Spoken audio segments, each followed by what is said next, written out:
গ্রামের এক পাথর ব্যবসায়ী সুদীপ বাসুকি। পাথর ব্যবসায়ীকে লক্ষ্য করেই গুলি মারে দুষ্কৃতীরা। গুলিতে ঘটনাস্থলে মৃত্যু হয় আদিবাসী পাথর ব্যবসায়ী সুদীপ বাস্কির। এই ঘটনায় তদন্ত শুরু করে রামপুরহাট থানার পুলিশ। 4 জনকে গ্রেপ্তার করে। মৃত পাথর ব্যবসায়ীর এলাকার 4 জন দুষ্কৃতী এদিন রামপুরহাট আদালতে তোলা হয়। রামপুরহাট আদালতে 10 দিনের পুলিশ হেফাজতের নির্দেশ দেন। এই খুনের পিছনে আর কেউ আছে কিনা তা খতিয়ে দেখছে রামপুরহাট থানার পুলিশ। শুট আউটের ঘটনায় কজনকে গ্রেপ্তার করা হয়েছে? 4 জন। তাদের কি নাম এবং বাড়ি কোথায়?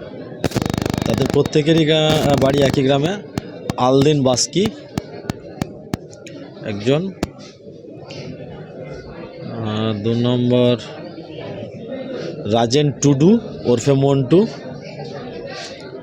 3 অক্ষয় মৃধা, 4 নম্বর হচ্ছে অমিত টুডু ওরফে গেনা। এদিকে কোথায় থেকে ধরেছে? এদের